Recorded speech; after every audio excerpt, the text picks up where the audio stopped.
Opioid addiction is a national public health crisis that affects individuals and families regardless of their age, race, or income. The statistics are overwhelming. More than 130 people die from opioid addiction every day. But there is hope. Recovery is possible.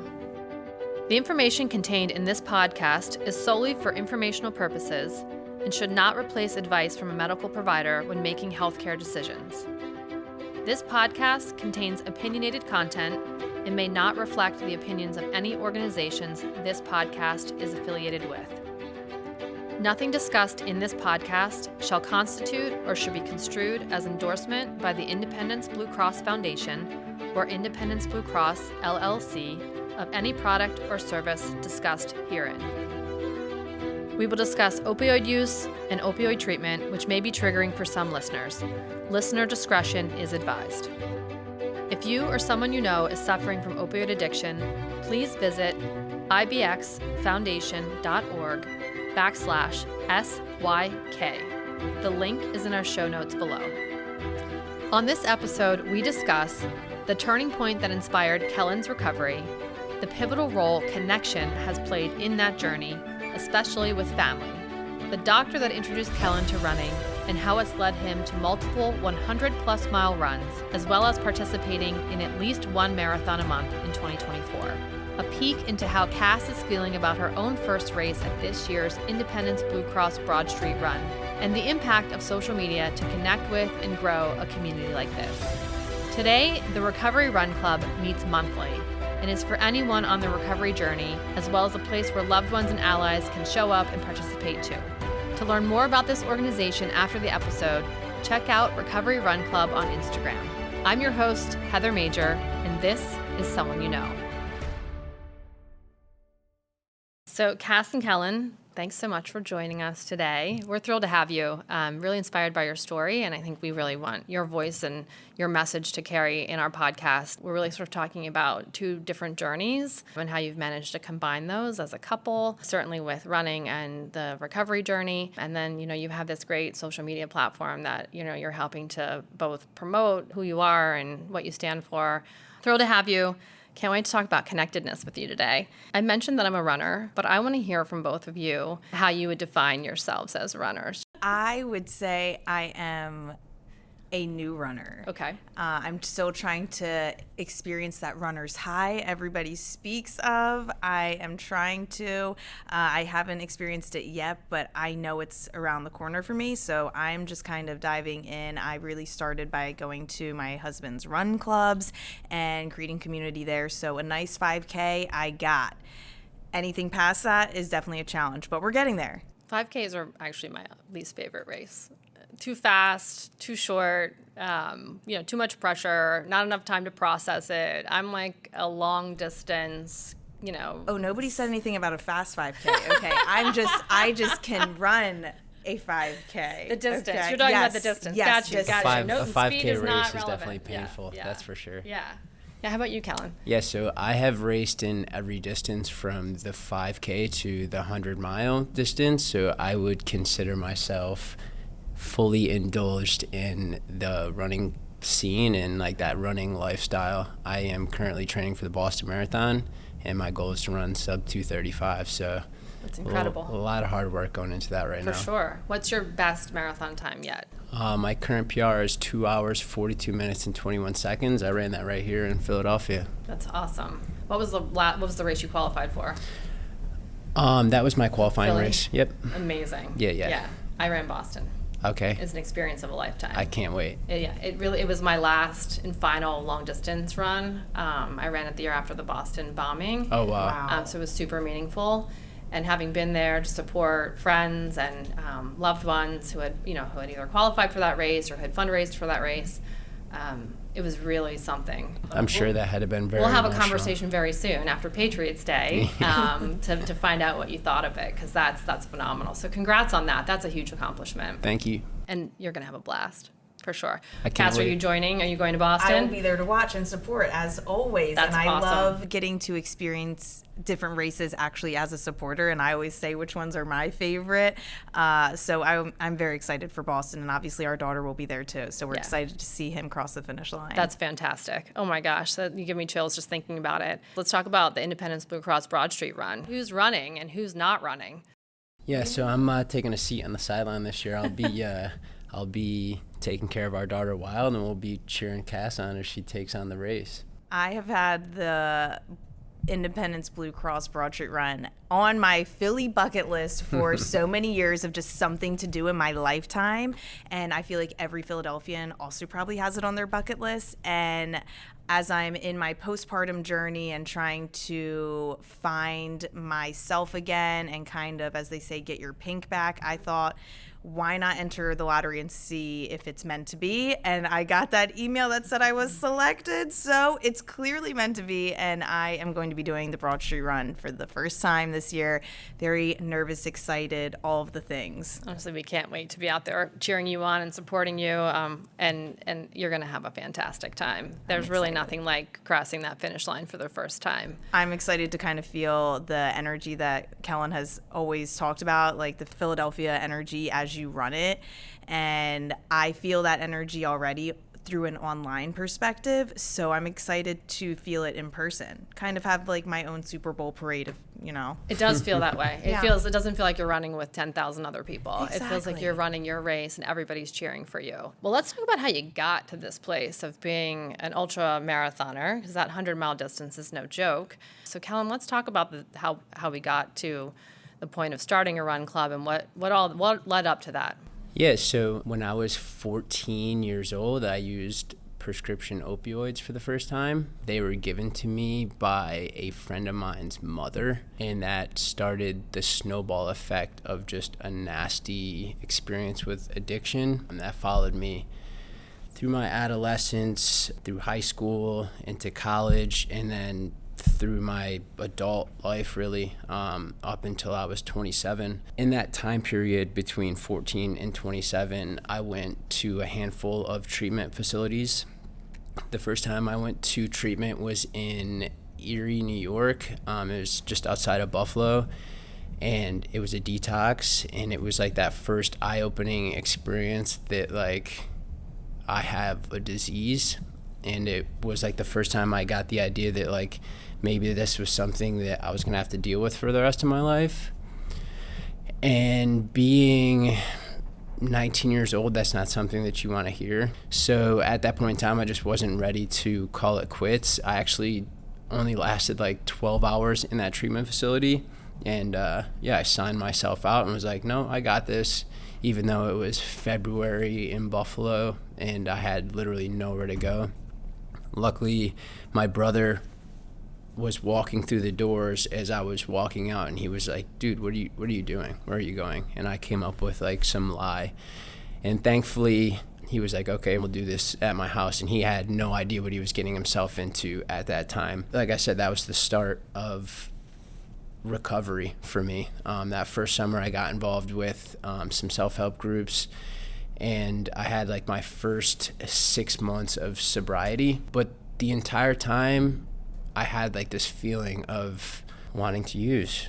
Like, although like you took away the substances, like I just still had this feeling of just like uneasy. And that's something that I've had since I was a child. And I think that part of that comes from the environment that I came up in. My mom and dad were never together, like never a togetherness that I experienced growing up. So finally, my last go to treatment, I had gone through just like a nasty spout of addiction. I had met Cass at this time. I was kind of holding it together enough, but at the same time I was really struggling. I came down to Baltimore to visit Cass for a weekend. I had like spent my whole paycheck. I was like really, really down bad. I left Cass's house. She knew something was up. I was headed back to Philadelphia from Baltimore with the idea that I was going to jump off a bridge halfway back home. And luckily, Cass called me and was like, hey, like, are you sure everything's okay? Like, I noticed something was going on with you when you were here. And I was like, just opened up to her. at that time. You hadn't before. I mean, No, Cass, I had been hiding it from Cass for the 6 months that we had been back together. I opened up to her. Luckily, Cass at that point in time was willing to kind of guide me in the right direction. So yeah, we hit the ground running. We found a treatment facility. There was kind of some limbo in between me coming clean to her and getting into treatment. I was being evicted out of my apartment. My whole life was coming crashing down. So this was a do or die moment for me. And that's why I was having the thoughts of suicide, because I realized that I really had nowhere else to turn. I had already come clean to my family so many times, where it was the shame and guilt that comes with being addicted to substances prevents you from being able to speak your truth, because there's this stigma to you're broken, or you're making these choices on your own, which part of it is, but there's unspoken part. There's just this feeling of brokenness that's inside of you that guides you to just wanting to, I guess, self-medicate. So yeah, we got into a treatment facility down in Houston, Texas. This time when I got there, I took it very serious. I realized that my life was on the line, so I kind of hit the ground running again. And this was literally, I met a doctor there. His name was Dr. Bender, and he explained to me the runner's high. And when we were there, I was something clicked. And the next morning I went out and I started running in the driveway of the PHP process. How'd that feel? It was well. I know how you remember it, but how did that actually feel? I was very unhealthy at that point in time. I was smoking, unhealthy eating habits. I was really, really in bad shape. So it took some time, but at that point I made the decision that I was going to run a mile a day. And that followed me pretty much through my first year of recovery, of waking up every day and running a mile before I went to work. And then during the pandemic, when all the gyms shut down, that's when I really turned towards endurance training. That's when I decided I'm gonna run 100 miles. And where was that, your 100-miler? Which one? Oh, okay. All right. Give me your short list. I want to hear it. Yeah, so the first time I decided I was gonna run 100 miles, we were gonna run the Schuylkill River Trail from start to finish. It starts in Frackville, Pennsylvania. It's 116 miles. I know Frackville. Mm-hmm. I did pretty much no training. Zero. Really. But I went out and ran 90 miles. And it was right around Phoenixville where I called it quits. And then we went back to the drawing board, decided we were going to train again. That following April, we went back again. And again, right around 90 miles, I kind of had some knee issues and had to shut it down. You do realize you're saying 90 miles, right? As someone who's crossed the 26.2 finish line, that felt far enough, but 90 is multiples. It's still, it wasn't, I wasn't scratching that itch. I wasn't able to, cross the finish line. So I had to dial things back a little bit. Cass and I decided okay, I can work with a coach. I tackled a couple other ultra marathons, some 50Ks, some 50 milers, and I was finding success there. I was placing at the top of these events. And then finally August of 2022, I did a race called Loopy Looper here in Jersey. It's a 24-hour event where you run in a 4-mile circle, for 24 hours as many times as you can. I ran 108.75 miles, set a course record, won the race, and it was pretty good. That's pretty incredible. Yeah. So Cass, hearing all of this, I want to hear you reflect on I want your perspective, right? Reflect on this for a minute, because there was that point, as it sounds like Kellen was explaining, that there was some acceptance, and then a commitment, right? Definitely. And so I want to hear from your side what that was like. Yes. So as he said, I was unaware. I was definitely ignorant to what was actually going on. Things were not adding up. And when you are struggling with substance abuse disorder, your stories are going to get hard to keep up with. So eventually, when he did come clean to me about what was going on, in that moment, I felt like we actually were connected. He was finally honest with me. And although I was unaware of where to go, what to do. I just knew that he needed support. So I decided to start doing homework. I remember that night like it was yesterday, because I got my little laptop out and I just started to look up, where can he go for treatment?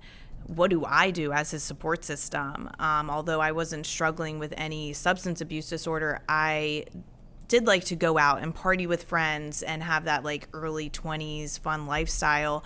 But I learned quickly that through going to Al-Anon and Nar-Anon meetings, which is the support groups for family and friends of those suffering with addiction can go to, I learned that it was best for me to be completely sober as well, to give Kellen a safe environment. So I went completely sober. I made sure to kind of remove any of those triggers that he would experience around me. Not that I necessarily had to, but I knew to be a good support system, that's like the least I could do. And since I didn't have an issue with addiction, it wasn't hard for me to kind of turn those things out of my life. So we found a treatment center for him to go to. If you are the support system of somebody who's struggling, you can't force them to get better. As much as you want to, and as much as you might want to sign somebody up to go to treatment, you can't force them to do it, and you can't do their recovery journey for them. So it was a blessing that he was ready this time to get help and to really surrender to his recovery. So once he left for treatment, that was when I got to work too, trying to figure out, what do I do from here? He was living outside of Philadelphia at the time. I was living in Baltimore. I decided to move and relocate my life here to Philly. I found a job here, and his job, he had a much better job than I did, was very fortunate to keep his job for him while he was in treatment. He was honest with them about what was going on, and they held his job. So when he got home, he had a job to come to, and we had that safe environment now. I wasn't going out and partying. I wasn't going to pressure him to drink. I wasn't ever like, oh, let's have some wine or anything like that. We had a pressure-free home environment, which I think definitely played a role. And that was when we both started going to the gym together and creating those new habits and those new routines that were truthfully like detrimental to his recovery journey. The acceptance of who you are and, what you deal with is like the most beautiful part of life, as my husband has coached me and told me. That's just how we are here. So let's talk about the Run Club, right? Because that was something that clearly you all eliminated all the unnecessary and unhealthy distractions. And like you were saying, Cass, you really started to put in place some healthy habits. Kellen, you were setting bold and audacious goals, but like still hadn't really gotten to that like thing, right? There was something still left for you. Tell us about that. Yeah, so I would definitely give Cass a good amount of the credit here for Recovery Run Club. I was at a point where I was just like so solely focused on like athletic endeavors and just kind of being the best version of myself as I possibly could. As a lot of people know, addiction is like a self-centered disease. So to say that maybe I was trading one addiction for the other, I would say is fairly true. In my belief, everyone has some sort of addiction that they're dealing with. Yeah, I was definitely focused on how I could get better. And that's when Cass was like, well, maybe you should take a step back and maybe you should share this with your community. And at first, I wasn't really all in, just because I've always kind of shied away from sharing my experience with addiction. There's just like that stigma that's there. A lot of the stigma comes from within, from me personally. It's just like I have this idea of, I guess, what addiction has done to me, and I know where it has taken me. So I think that it just like it has like this visual ingrained in me. So was like kind of preventing me from sharing my story and sharing the experience and then creating the Run Club. So last March, we decided to launch it. I kind of shared my story on Instagram a little bit more, and yeah, people flocked towards it. At first, it was just friends, really close friends, but pretty much that second Run Club, we started to catch some traction. And the big thing that I wanted to make, like, the most important part about Recovery Run Club was not that it was only addiction recovery. Like, I wanted to make sure that it was all types of recovery.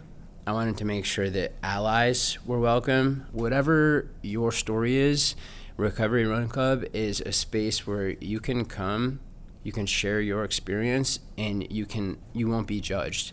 And I found that I would hold back my story from other run clubs because I was putting these people like on a pedestal of like they didn't want to hear my story. And I always kind of assumed that nobody else has been through anything like what I've been through. So Recovery Run Club is that place where like you can feel comfortable to come out, run a all faces, all paces 5K. It's awesome. Cass, I want to get your perspective too, because it sounds like you understood this a little bit. You saw it a little bit differently. Yeah. You saw what Kellen really wasn't looking for, or maybe couldn't see at the time. Yeah. I mean, I know how much running has played a role in his recovery journey. And I know that there's other people who relate to that. I know that there's other people who have suffered from addiction and might have found solitude and peace through running. And like he said, when his doctor said it at his treatment center about the runner's high and it clicked for him, I know that carrying that message can help somebody else. He does start with an introduction. Say your name and why you run. And some people are there for their recovery through addiction. And some people have, 10 plus years clean. Somebody came that was 24 hours clean. 24 hours fresh into their recovery journey. Yeah, talk about vulnerable, right? Exactly. And found community through Kellen and hanging out with more of the runners from the run club. And it's just really powerful. It's powerful to create something like this in Philly where substance abuse disorder is obviously present here. And creating different types of communities where you can find community is necessary. So I just love that this vision finally came to life. You two joined forces, and I don't. You mentioned it, but I'm gonna poke at it a little bit more. Social media and the connection you were able to make through social media. You're really knowledgeable, and you're doing a lot in that space, right? You're an expert in that space. Was it like obvious to you and Kellen? You were like, how are we gonna get people to show up, or how did that all work out? Yeah, so social media has helped to, like you said, like amplify my voice and my story. The first time that I shared my story on socials was 2021 was the first time that I had put out a post that was specifically sharing my story. And at that point, we were trying to build these platforms. I was still working 60, 70 hours a week as a project manager. Cass was working part-time as a gymnastics coach and an ice girl for the Flyers. So we're trying to juggle, yes. Our social medias, our regular jobs. And your recovery, and right? My recovery. That's right up there. It's a job, right? It's Absolutely. Full time, all day. For sure. So once Cass's page took off, I decided to follow suit. And once I started posting and kind of sharing more of my story, we realized that there was a component missing, and that was the community aspect of things. So once we started pushing Recovery Run Club and getting it out there, with both of us having a platform, it was pretty easy to get it out to Philadelphians and beyond, because we did one run club at the Wissahickon, and it was a ton of people from Montgomery County, and that one was the biggest percentage of people that were yeah, I'm in recovery also. So it's really cool to see how far our platforms really do reach, because I get at least once, twice a week, I get these DMs from people that are listen, I have been really struggling, and your page came across my For You page just at the right time, and you have helped me a ton to get through either their friends or family going through it, or they themselves kind of going through addiction, and they're like, wow, if he can do it, coming from this first picture that I'm seeing, I for sure can stop using for 24 hours and maybe beyond that, So it's definitely been cool to see the impact. That's incredible.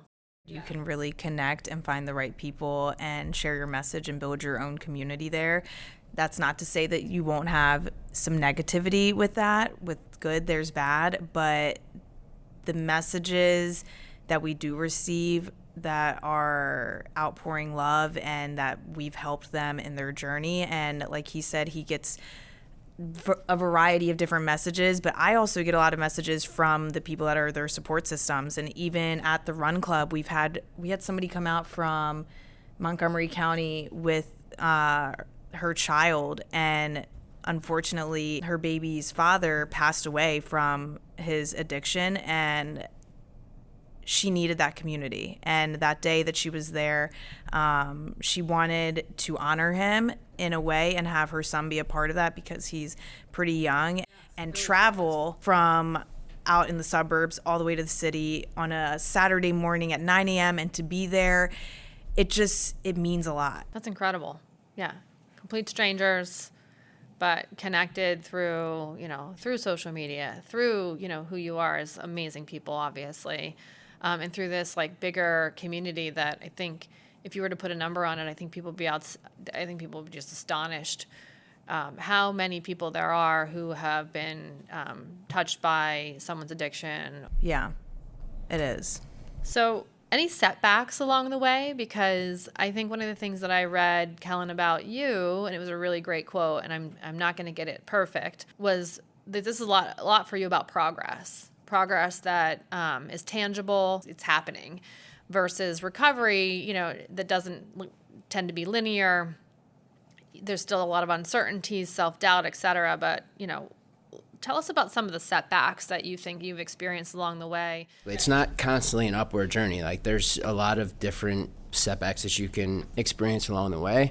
I haven't been 100% sober through my 8 years of recovery. There was a point in time where I decided, maybe we'll be able to just drink, or maybe we'll be able to just, go out with friends and do whatever. And I found along the way that it just wasn't for me. I found that what I'm after is like just this complete sober mind where I prefer to be able to wake up at 4 a.m., run 20 miles, be home for breakfast so that I can be with my daughter and my wife. And Cass and I experienced that together because there was a point in time where it was like we felt like we were missing out on experiences with our friends because people, it's society, the pressure. Yeah. It's normed. You're normed to think that way. Especially to just go out and have a drink, or if we weren't going, like if we'd go along and then we weren't drinking, it was always, well, why not just have one? Or right. It really became just, I guess, falling to pure pressure, honestly. And then eventually realizing that this isn't working for us, and why are we doing this? And we hate waking up hungover, and this is not how we want to spend our days, and this isn't meant for us. And we found our way back to sobriety, and thank goodness. Yeah, I think that's a really important point that you bring up, that it's not necessarily the recovery journey that's the setback. It might be, like more personal than with your friend circle or with your family or whomever, of like how to define for yourselves, getting to that point where you have to define for yourselves, what's it going to be? And you were just saying, Cass, thank goodness. And I'm curious about, why you feel that level of gratitude for that particular setback. I just think in recovery, they say that you're clean if you don't use your drug of choice, your DOC, or technically, though, in AA or NA, you're not clean if you use any substance. So it really depends on, where you are at in your journey. But again, Kellen has not used an opioid since, 2017? February 1st, 2017. So we definitely count all of this time as clean time.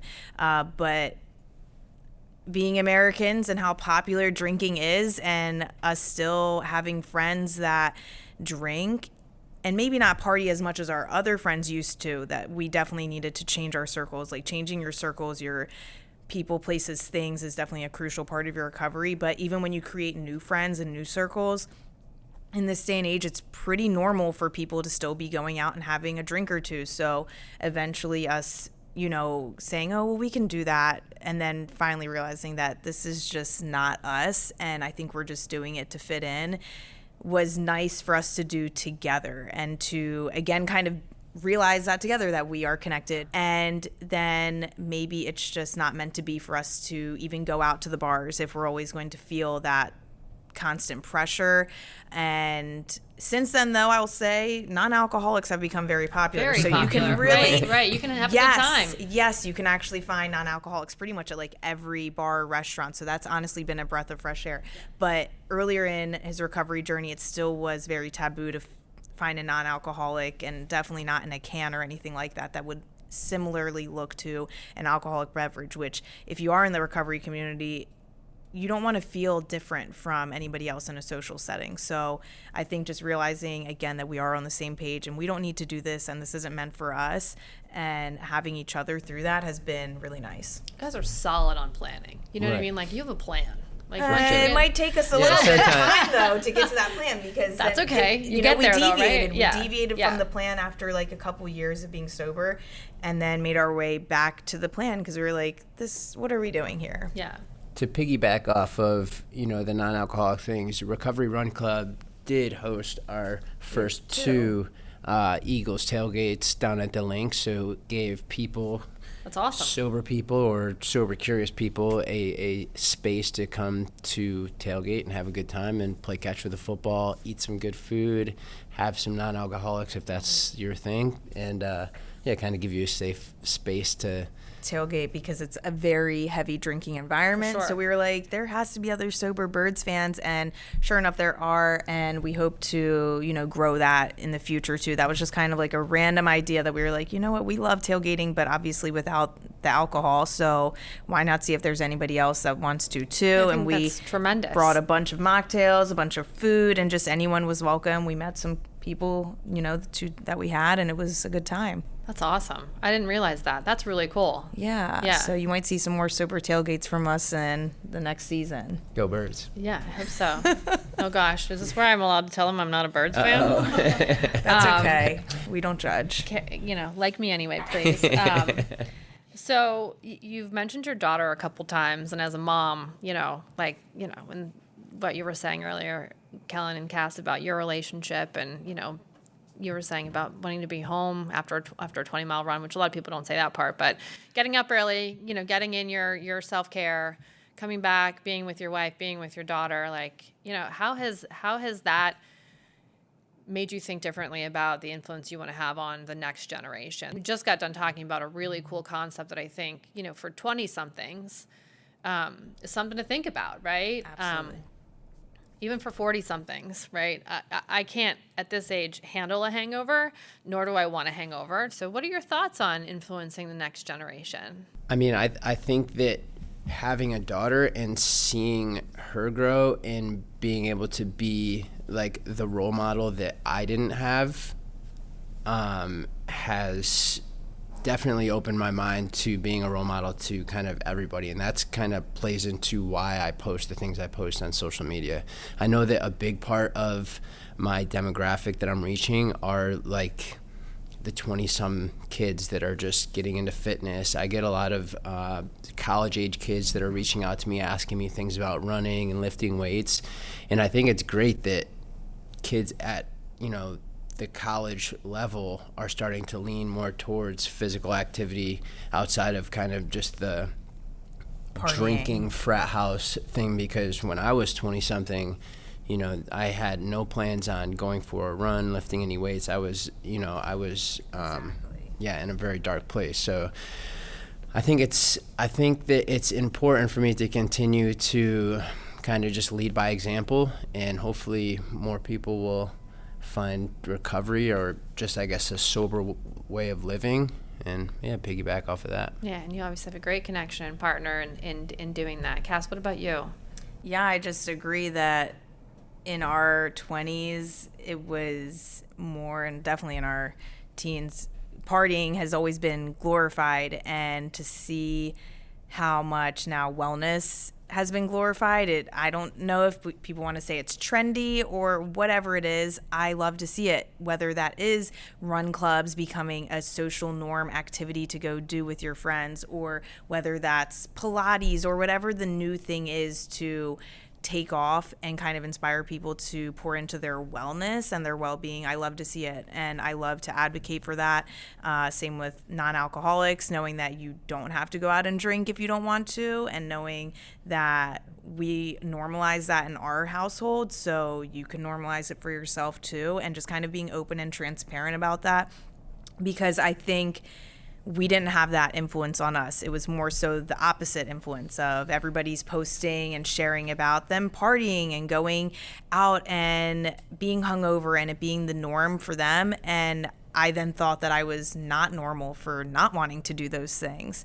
So I think to just continue to normalize it and share our journey and hope that it reaches the right people, then we'll be making a positive impact and obviously making a positive example for our daughter. Yeah, that's incredible. And, as much as I think social media can be good, we all know that people aren't necessarily posting about their dark moments and their dark times, and they're posting at the moments in between. Yes, it's a highlight. And it's really hard to discern, right, as a friend or it's just a someone that that it's really hard to discern when someone's at that point where, they're not asking for help, but help really is needed. Absolutely. And so everybody sort of, doesn't even think about asking for help. If someone needs help, they're going to ask, right? If someone needs help, they're going to be at their, rock bottom, or something catastrophic has to happen. Absolutely. When in reality, someone could be suffering from addiction, right in front of you. Absolutely. And I think that's the one thing that, we try to get across too, and sort of the anti-stigma message is it's that you don't know. You don't know. Exactly. I didn't know. For a lot of the time, I was able didn't to know. hide it from Cass, and I was able to hide it from a lot of people for a long time. He held a job. His neighbors, he appeared as just normal as everybody else. Functioning and fine. But then behind closed doors, he was sick and unwell and suffering and living a double life. And that's more common than people believe when it comes to substance abuse, because it's not just the people that are homeless on the corners or the people in Kensington. It's not. It's literally the people around you that are suffering behind closed doors, and you might not have any idea. Yeah, it impacts everybody, and you don't necessarily know who's sick behind closed doors. I want to hear what message you want to put out there to our listeners and listeners beyond them. What do you want folks to remember and to be thinking about?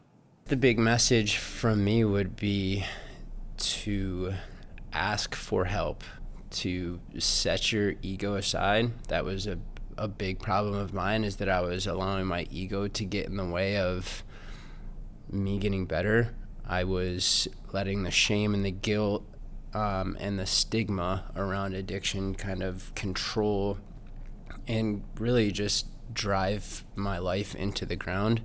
I would say that it's better if you're able to set that stuff aside sooner than later and ask for help and, take it one day at a time to move forward.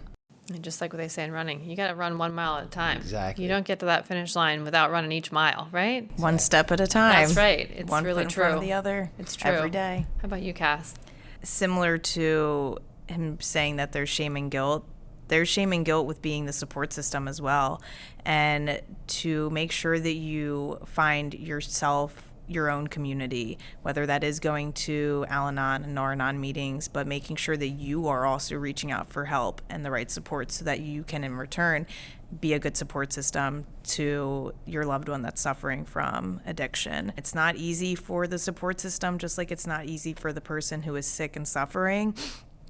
And as I just mentioned, that it can happen to anyone. There's nothing wrong with you. You're not broken. You're sick, and they're sick, and we just need to find a path to wellness. It's incredible. And the social stigma is a big part of why we started this podcast, because the more positive stories we can, promote in the world, the more we hope that people will seek out help or maybe seek it sooner. I'd love to come to your run club sometime, and, I'm no longer a fast or long distance runner, but, I'll bring my little guy. And You'll be faster than me. No. I gave up the speed. It's moving meditation for me. When I try to medicine. Yeah, when I try to have my best thoughts and the most mental clarity, I find it in running. Nothing's been able to replace that, and I don't think anything ever will. Well, Cass, you have a huge goal coming up. The Independence Blue Cross Broad Street Run, the nation's largest 10-mile race right here in Philadelphia. And I want sort of to close out with what's the one thing each of you, and then maybe collectively, if you have a shared goal, and then like what's the one thing that like each of you is really looking forward to that day? Yes, so I think I mentioned this earlier. It's just doing the Broad Street Run has been on my bucket list, my Philly bucket list, and a lot of people have a Philly bucket list if you're a Philadelphian, and I create kind of a yearly summer Philly bucket list on my social media handle, but this one has been on my Life of Philadelphia Things to Do bucket list, and I got selected to do it from the lottery, so it is all in the universe's hands for me, and my goal is really just to finish the finish line, and run through it and experience this euphoria that my husband talks about all the time from running specifically Broad Street. He's run in a lot of different races, but his experience at Broad Street specifically he always speaks so positively of it. And honestly, everybody does. When I say that I'm doing the Broad Street Run, I hear nothing but great things. So I'm excited to get that experience myself and to finish it and have a medal at the end. I definitely want a medal in my picture. That's awesome. I was going to ask you about the hardware. I was like, is the hardware part of this goal? Absolutely. Because a lot of times that is like very motivating, especially the closer you get to race day. I feel like the more hype the hardware gets, because as soon as I got that email, I was like, oh, I can't wait to get my medal. Yeah. That's exactly what I'm excited for. And I like seeing what they look like. And all of the races, I'm typically the spectator. I love seeing the medals and hardware that Kellen gets, and I like to compare, and I'm always like, oh, this one is actually a good one, but I'm excited to see this year. So that's great. Well, you're going to be wearing it this year. Oh, yeah, exactly. So that's phenomenal. I will be wearing Kellen, it. You're not going to be wearing your own medal, but I know you're going to be cheering your wife on. So what's the one thing you're looking forward to at this year's race? I would say just being a part of the crowd and cheering. I honestly, my experience of the Broad Street is typically like being in like this dark hole because I'm running as fast as I can. You're from a very point fast A to runner, so like that is legit. Like you are focused. You are, my really heart rate is ready. usually at like 180 BPMs Okay. for 55 minutes straight. So it will be nice to just go out and kind of experience the crowd with my daughter and cheer on Cass, and we'll be at the finish line ready to take the finisher medal photo. Oh, yeah. And I'll be ready to rock and roll. I'll have to be prepared to scoop her up into the car and make her get her back to the house as quickly as possible. That's awesome. I'm excited for you both. This is tremendous. I want to make sure I mention one thing before we hear more about how to join the Run Club and how to, get engaged with you both on your socials. We did something a couple years ago to bring collegiate recovery programs to our region, and essentially that's just for students who are in recovery or their allies who want to maintain sobriety on a college campus and help them get, achieve their academic goals and then move on to whatever their goals are past that point in higher education. We're really proud that through our foundation work, we've actually made Pennsylvania the largest and fastest growing state for collegiate recovery programs, all because of the work that's happening in this region. So huge shout out to the colleges and universities that participate in this initiative. But Callan, we should talk and get you guys out to some of these college campuses and get you more involved. Like you were saying, right, you're starting to attract an age demographic that wants an alternative, and wants to, and Cass, you were saying there's this big push and focus on wellness. I don't see that going away anytime soon. So the more we can connect, right, what you're doing to what's happening and where people are, I think the better, the better off we're going to make everyone wherever you are in a journey, whichever journey you're on. So if folks want to find you online, find out about Run Club or just connect with you on socials, how can they find you? So you can find Recovery Run Club on Instagram and on Facebook at Recovery Run Club. And then you can find my personal social at Kellen Runs Philly on Facebook, YouTube, Instagram, and TikTok. Yeah, and you can find me, Cass and the City. So my handle is Cass_ and the City on Instagram, TikTok, Facebook, YouTube, Threads. And like he said, Recovery Run Club, though, you can find us on Instagram or on Facebook. Check out the events, monthly Run Club events happening around Philly. I really appreciate the depth of what you're willing to share with us, and certainly that you are the best, the best people to be having this conversation with, because I feel connected to you because of all that we've gotten to share today. So thanks again. It's been really a privilege and a pleasure. Absolutely. We appreciate you guys having us. Yeah, of course. If you or someone you know is suffering from opioid addiction, please visit ibxfoundation.org/SYK. The link is in our show notes below.